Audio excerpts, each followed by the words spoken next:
So as we head off into Chapter 59 of the Dragon Ball Super manga, which is essentially starting the third act of the Moro arc, we have Goku facing off against Moro in his Ultra Instinct Omen form, and we have a couple of other open-ended things going on in the story. Now, what things do we know going into this chapter? First, before we get into the predictions, we know that Saganbo, after his power-up for Moro, is significantly stronger than Gohan, Piccolo, 18, 17, and Jocko even, and he was just a juggernaut, an unstoppable force for them to try and stop, and they were failing. But Goku comes in and effortlessly puts a stop to him. Of course, he arrives in his Ultra Instinct Omen form, but he's moving so fast that they can't see him. And interestingly, this is a point I'm going to bring up later, is that Piccolo states that he can't even sense Goku's energy.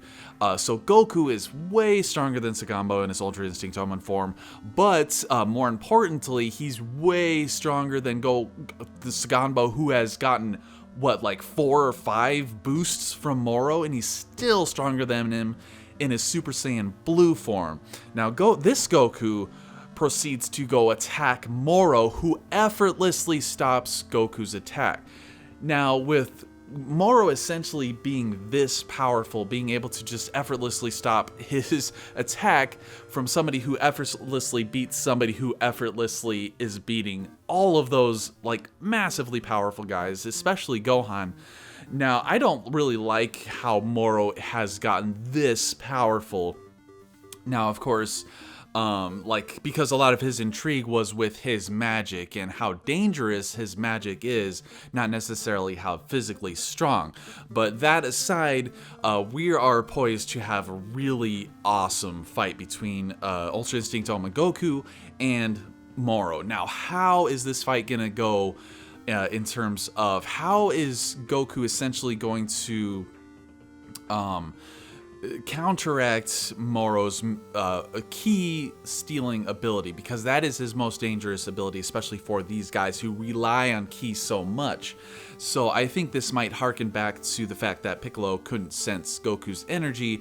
Maybe Ultra Instinct Omen Goku is going to essentially be able to dodge Moro's magic stealing stuff. Like, I don't know if that makes sense to you guys. Like, he's gonna go and try to steal Goku's energy, but Goku's gonna be like, nope, I'm over here now. Essentially, maybe even using like an after image technique. Now, if we remember too, Moro kind of has a magical after image kind of thing. I think it was chapter 50.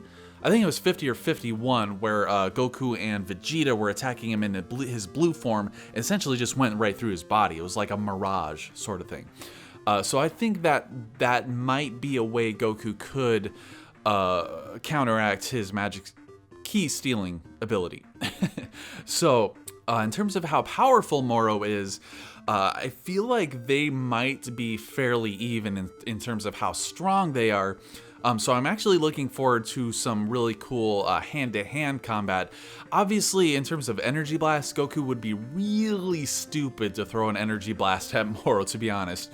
Because I feel like Moro could just be like, oh, thanks for the energy. Just like freaking when Goku was fighting Android 19, he threw a Kamehameha, and Android 19's like, yeah, give me that energy, bro. So I think the majority, if not the entire chapter, is going to be focused on Goku and Moro's fight, but I think that they're not going to have a very serious fight quite yet, because if we know how Goku operates, he likes to gauge his opponent, and he likes to not go all out from the outset. And I think Moro is somewhat in the same way, because you know, a lot of times in these Dragon Ball fights, they're gonna kind of like one-up each other and say, haha, I'm not being serious. So I think that's kind of what they're gonna do here. In terms of overall, like, other things happening in the chapter, I think we're definitely gonna touch up on Vegeta, and I think we're gonna get a serious Goku and Moro fights in the next chapter 60. But we're definitely going to jump on Vegeta. Vegeta it knows what's going on Earth. He knows that the heroes were fighting Moro's forces, and he's like, nah, like Moro's not down there yet. I'm not gonna, bother dealing with that yet. Now he's gonna sense that Goku is there and that he's fighting Moro. He's gonna be like, okay, well Kakarot's over there. Maybe, it's not time for me to go there yet. I think he's gonna stay on Yarjaret for just a little bit longer and continue his training there. But another couple of open-ended things we have here is Maris, because he kind of left somewhat abruptly. Like, is he going to say, this Moro guy, he's been the bane of my existence. I'm just gonna full on break my angel code and go fight Moro. So the only way I think I can see that happening is if Goku is like down on his luck and not winning this fight. Now that definitely seems to be the way things are going, because we have these open-ended questions. If we didn't have these open-ended things in the story like Vegeta, Maris, and the next thing I'm going to get to, I think that we could all rest easy that Goku would be able to pull out the win. Now, of course, there might be some twists and turns here and there, but Maris, I really hope we get some touch up on him, and I think we are going to, if not in this chapter, then the next chapter after that. But the next open-ended thing is the Grand Supreme Kai in Majin Buu. Now, I think Majin Buu is still asleep right now, but like, are we just gonna have Grand Supreme Kai show up for that short of amount of time, who's like the arch rival of Moro, and he's just gonna be out of the story for good? I don't think so. I think that we're definitely going to have some involvement with him in it. If anything, he's going to team up with Maris and Goku. Maybe all three of them are going to go fight Moro. And then Vegeta, who seems to be set up for the win here. But thinking of that, I kind of feel bad for Vegeta fans right now, because I'm thinking that they might just pull the rug out of Vegeta, and I'm really, really afraid that they're going to do that, because everybody's been wanting a major villain win for Vegeta for the longest time, and they really screwed Vegeta in the Resurrection F arc, and that was so disappointing and really aggravating that Vegeta wasn't given the win against Frieza, so part of me feels, and I'm just like dreading this happening, is that Vegeta's gonna come in, save Goku against Moro, fight Moro, and then Moro's gonna have some sort of ability that Goku kind of foreshadowed in chapter 58.